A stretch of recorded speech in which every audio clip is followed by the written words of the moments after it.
being more of a skill day for guys to come in and work on stuff? How maybe good is a day to have a day like that when you're coming off the stretch the guys have had and being able to sort of work on individual stuff? Yeah, I mean, it's always good. Anytime these guys can put time into their own craft, into their game, it's kind of whole part with all that stuff. When they're playing good and they're making plays, then we got to piece it together with a whole. And so today was a good day.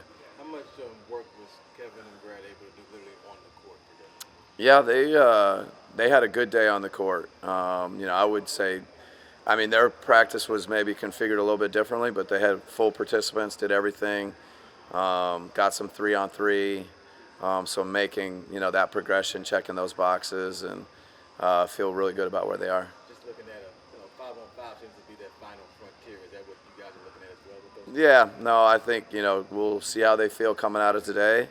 The hope, the plan is they'll play some 5-on-5 on Sunday, and continue to make that progression, and hopefully be available for Tuesday against the Lakers. When you're missing guys like Katie and Brad, there's a lot of focus on what you're missing offensively, but defensively, where do you feel like you've kind of missed them out there? Yeah, I mean, I think Kevin's length is something that's probably not talked about enough, is maybe underappreciated, or he's just such a great offensive player. I think sometimes people forget what the impact he has defensively, blocking shots, deflections, rebounding, just everything. He's a voice on our defense, so certainly miss him.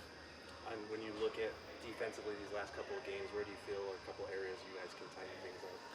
Yeah, I mean, I think the transition defense is what we kind of talked about the other night. I think it's still something that it always starts there. We got to be good in transition. I think the pride, the ability to guard the ball, taking that challenge individually, we got to be better. Are probably the two things that stand out to me. With this extended time between games, Grayson called it kind of a mini training camp. What are you hoping to get accomplished besides getting some of the physical wear and tear taken care of? Yeah, I think just getting sharper, maybe growing, how we get into things, but then the execution when we're in them, the decision making and execution, out of situations that just come up in every NBA game, and guys making reads and decisions, being aggressive in certain situations that we're just seeing kind of repeatedly. So it's good to kind of talk about it, kind of drill it, work on it, and then we'll be prepared for the game. You had mentioned wanting to improve on the offensive boards, and you guys have done that over this last handful of games. How do you feel that your focus on that front has been? Yeah, I think it's been good. I think Ryan has grown. Especially the last 2-3 games. I think understanding how he can change the game there, but just everybody. I think there's been more effort. Crashing from different places and making things happen. It's been good. What's kind of the balance there between wanting to be a little more aggressive there, but also, like you said, wanting to shore up your transition? Yeah, no, I mean that's the great challenge of being a good offensive rebounding team. You got to work. It's got to be something that takes maximum effort, great effort.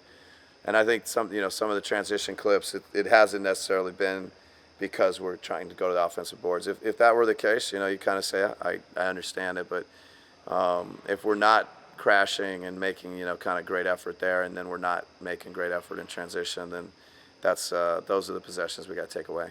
Have you had the reevaluation for Kevin yet? On his calf? No, he did everything today. He was great. He and Brad were basically on the same schedule. So we're really positive on Kevin. Thanks, all. All right, thank you guys. Thanks. Yep. When it comes to the offense, obviously without Kevin and Brad, how much of maybe the inconsistency with the shot for all the guys trying to figure that out when those two are out, is that factored at all, you think, as far as maybe shooting a three well one game and then not shooting as well? Yeah, most guys end up in different spots. Those guys are creating for other people most of the time, and so it puts all of us out there in a slightly different spot.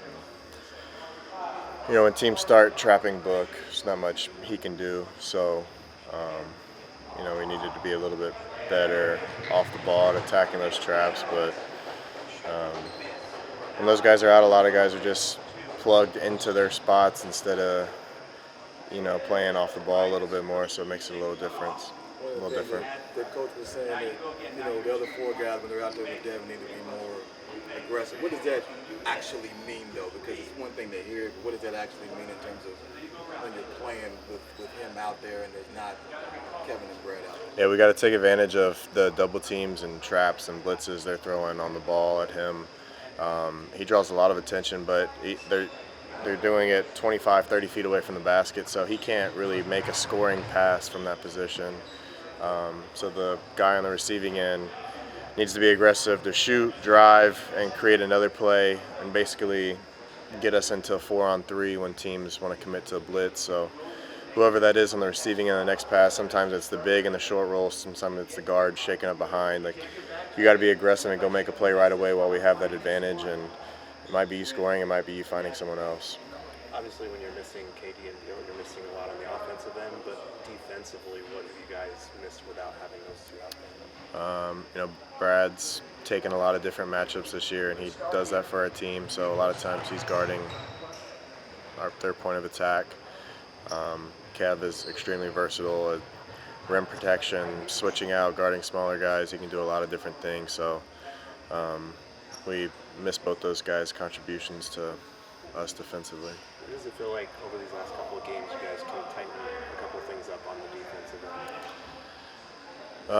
Not turning the ball over will help our transition defense. Limiting teams to one shot. I think we can be a little bit more active off the ball, and coach has been preaching for us to be more active off the ball and being fearless and coming over and help side and trying to make a play and trusting that the next guy is going to have your back and have our rotations down. Your weight gain from lifting this summer, so it looks like you have more range, even though you already had range. So I feel like it's helped you in terms of taking deeper threes, maybe further out? Yeah, I mean, right now I'm actually the same weight that I was last year. So when I said I had put on that weight, I kind of meant over. I'm my 7th year now. I meant over 6 years. So I started the year like 2 pounds more than I started last year, and now I'm at what I finished the year last year at, which kind of naturally happens when you start playing games. So there actually hasn't been any weight gain, but I was practicing deep threes all summer, and it's a little. I think it's helped my volume so far in the year, like playing less minutes and getting up more threes. I think that's what I've been doing. That's what it feels like, at least. So because I'm able to space out a little bit more, I can, get an extra 1 or 2 up just from being out there. But also can't just fall in love with 30-footers and got to attack a little bit more. And but yeah, I mean, I feel very comfortable shooting it that deep, and I've made a lot of deep threes so far this year. Yeah, because you said that actually you worked on more of your base this summer Yeah. at Duke, and it seems like that's had a little bit more lift on your shot, right? Yeah, I think so. I mean, a lot of the power of your shot comes from your legs. Like, I've always almost felt like accuracy is up here and power is down here, even though I'm not someone that jumps super high on their shot.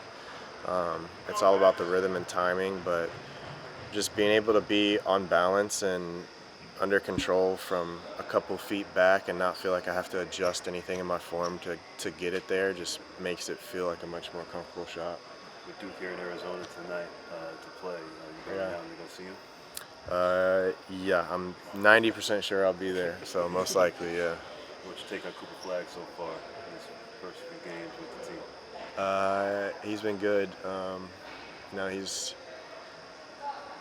I've only watched maybe 2 of their games all the way through, but I feel like he's one of those guys you appreciate his skill set more watching the game, because you're not gonna he can go get 30, but you're not gonna check a box score and it's not gonna be like, oh my gosh, he had an incredible game. But you watch the game and just get a handful of steals, a handful of deflections, some rebounds, get back on defense, alter some shots. Like he does pretty much everything on the court to impact the game. Like he could be a guy that has 15, 5, 5, 5, right? So he does a little bit of everything out there. He looks like a really good teammate and a good guy to play with. I'm sure the rest of the team enjoys playing with a guy like that that can do a little bit of everything. So he's got a really good all-around game. How does the pressure change? Good, I'm sorry. Good. Aside from the obvious things like the physical wear and tear, getting to rest up, some of those things, what are you guys hoping to accomplish over the stretch between these games? Get a little bit sharper, right? Like we can have a mini training camp. Like today we could take an hour of time and focus on watching film, walking through some stuff, adding some new things, sharpening up on a few plays. It's pretty rare to get this amount of time, so we could do a lot of teaching, a lot of walking through, get some good reps in with the extra time of not having to scout for another team. So just really focus on us over these next few days and try to get a little bit better. You've been in the league for a minute. Have you seen a schedule like this? I've never seen this before, no, but before I even looked at the rest of the schedule, like I already, 5 days sounds nice, but I just know we're gonna pay for it for the rest of the year, right? Like those 5, you don't just get a magic extra 5 days. So I haven't like compared or done math or anything, but I'm sure we got a few extra back-to-backs or 3 and 4s in there to make up for this. Certainly helps with the first few days of first few months of fatherhood. Yeah, no, for sure. This is a nice 5 days and especially being home right now, like having a kid less than a month old. Like I'll take all the extra hours and minutes I can where I'm home with her right now. Yeah, thank you. Grayson.